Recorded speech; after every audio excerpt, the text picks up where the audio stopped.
បាទសូមគោរពនឹងជម្រាបសួរម្ដងទៀតហើយជួបគ្នាសាជាថ្មីជាមួយនឹងវីដេអូថ្មីបាទនេះគឺជាវត្តប្រាសាទមនីសោមសានថ្ងៃឈ្មោះចម្លែកឈ្មោះបរោះប្លែកមែនទែនឈ្មោះវត្តមនីសោមសានបើយើងហៅកាត់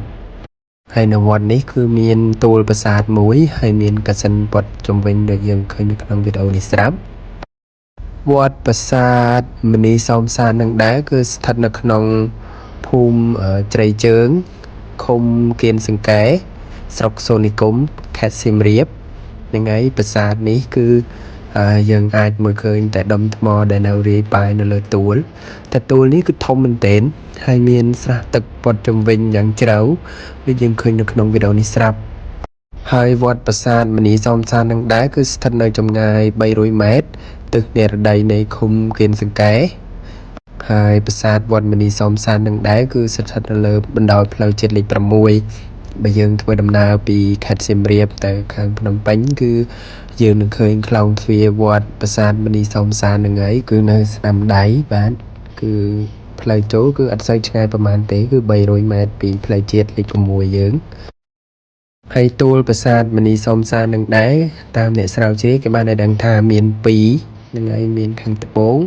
ហើយនឹងខាងជើងហើយទួលខាងជើងជាទួលឥដ្ឋឈ្មោះគោកវត្តមនីសោមសានដូចយើងឃើញនៅក្នុងវីដេអូនេះស្រាប់ហើយនៅខាងកើតព្រះវិហារមនីសោមសាននៅសប្តាហ៍ថ្ងៃហើយត្រាស់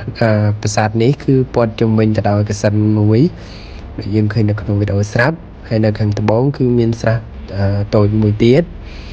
ហើយនៅជិតនោះគឺមានតំណប់ចិន្តាមួយនិងមានមេទ្វារមួយចំនួនហើយ